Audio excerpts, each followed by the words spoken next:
A very pleasant good afternoon, ladies and gentlemen. Welcome once again to the People's Forum of In the Streets with Big Stone. I've not done a vlog in a long time, since the 26th of June 2021. But I got up this morning to a very disturbing video of a young lady by the name of Nzinga King, who was arrested by the police, held in custody at the Four Parts police station. And while in custody, she was actually trimmed of her dreadlocks that she has been wearing since she was a baby. She has been a Rastafarian from birth. Before I go into the news, let's take a look at this video. You are maybe in the state, I'm going to ask your help for doing this. I'm here today because my daughter, Nzinga King, she has been victimized by the police, very much victimized. She had some money with the police the other day. She got locked up, she got a court date, she got fined, but because of a misunderstanding, the fine wasn't paid, but she ended up at the lockup, even though eventually the fine was paid and she came out. But Mr. Holness, my problem is, my daughter is 19 years of age. From she born until the 22nd of July, she is a Rasta. She goes relaxed from she born until that day. And she got locked up, and a police corporal down at the Four Parts police station, her name is Constable Michelle, she trimmed my daughter's locks. I'm gonna like to know the reason why. I'm gonna ask, I'm gonna like some justice. Me can't live with this, I'm not gonna live with this. This is not in the 60s. Rasta have contributed so much to society. Why are we still being stigmatized? Why did this lady cut my daughter locks? Me I beg you, please, me I ask you to help me to get some justice. Me can't live with this. My daughter go crazy. My daughter is going crazy. Me I ask for some justice. Me need some justice.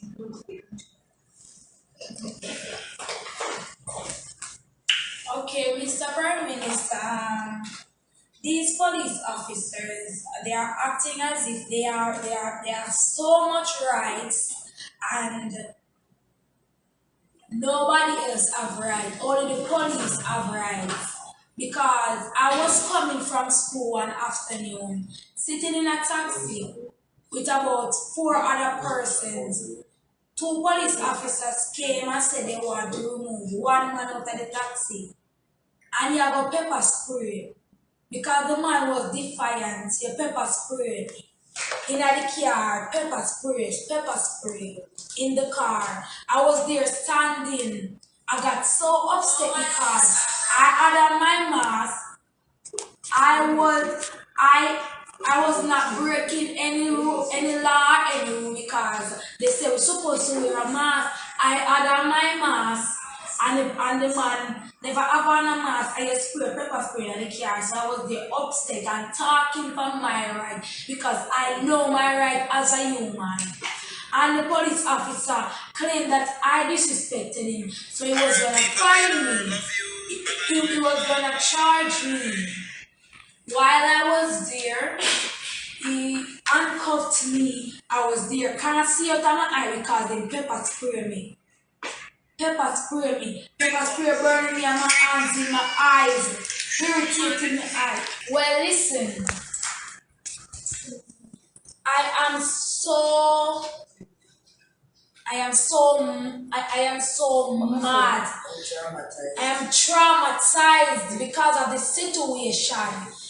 I'm feeling as if I have no right. I want justice out of it. I'm 19 years of age. And you cut my ear for some silly reason. You don't have any reason to cut my ear. Right now I'm going through so much trauma. I don't understand this. I do not understand why this lady has to cut my ear. Is my ear a problem? Is my ear a problem? You've seen the video. I know you've heard from the mother, and then you've heard from Nzinga about how she was treated while she was in police custody.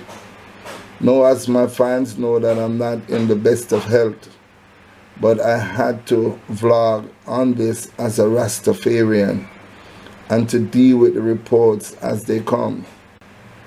Let's take a listen from the Gleaner. Once again, police personnel have been accused of infringing on the rights of a member of the Rastafarian faith, the latest being the alleged trimming of a 19-year-old woman who was held at the Four Parts police station in Clarendon a few days ago. The incident comes as Jamaica celebrates 183 years of emancipation, and with many Jamaicans expressing the view that they do not feel the mental shackles of the country's colonial past have been eradicated. The woman, Nzinga King, and her mother, Shirley McIntosh, have put out a video detailing what they claim occurred at the police station and have called for the intervention of Prime Minister Andrew Holness, as they believe King's religious and human rights were violated. McIntosh told the Gleaner that her daughter was held at the police station from Thursday, July 22nd to Monday, July 26th. She said that the ordeal arose from an incident that occurred a few weeks prior while King was on her way home from nursing school. She was in a taxi and there was a young man in the taxi who wasn't wearing any mask, and they, the police, were trying to get him out of the taxi until he punched one of them, according to McIntosh.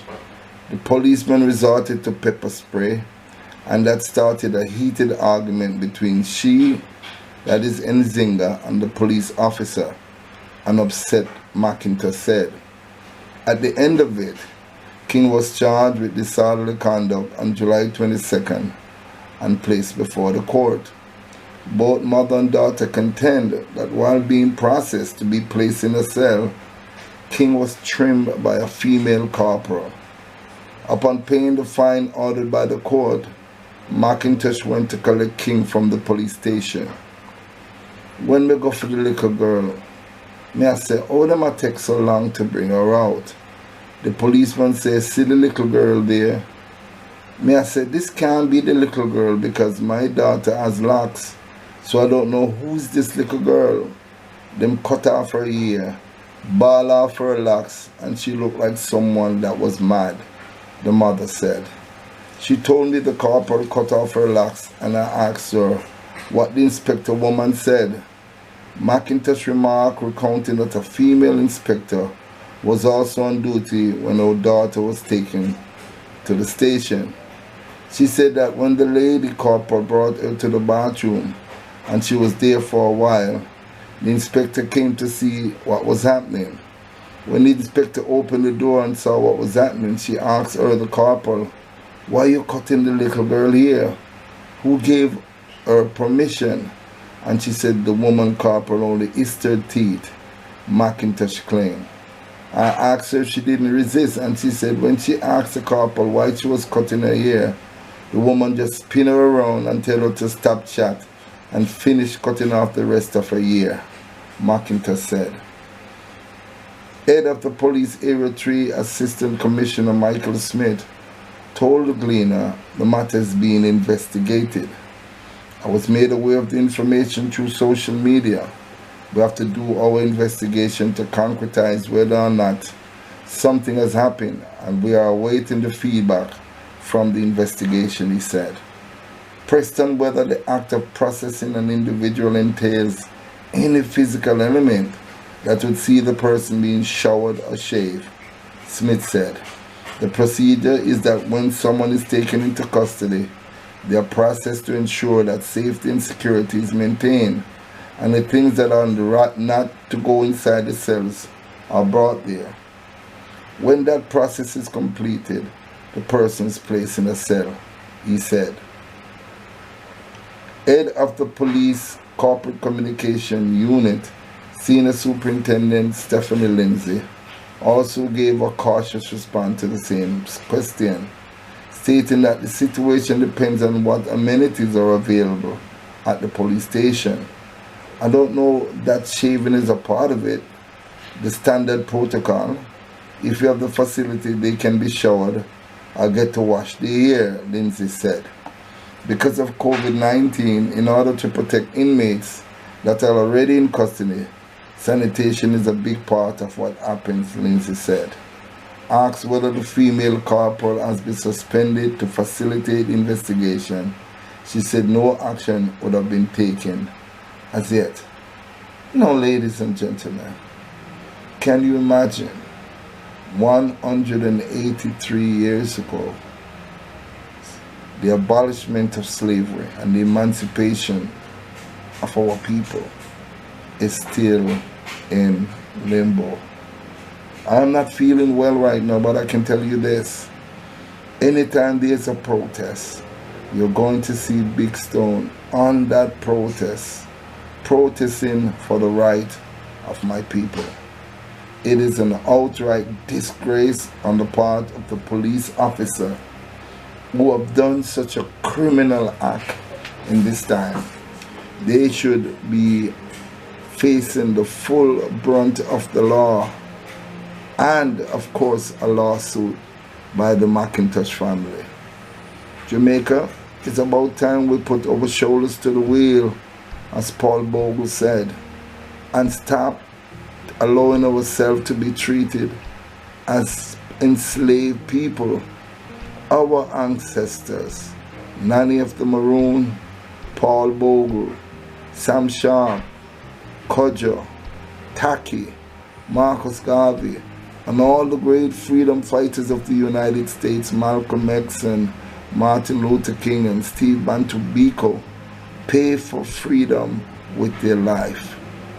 It is now up to us to make sure that the mantle that was left for us to take forward into the next generation, we carry that mantle well.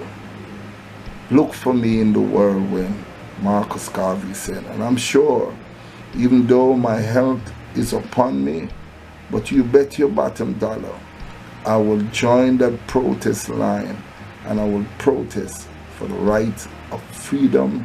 I will protest for the right of justice. I will protest for the right of equality for my people. Justice must prevail. Thank you all for listening.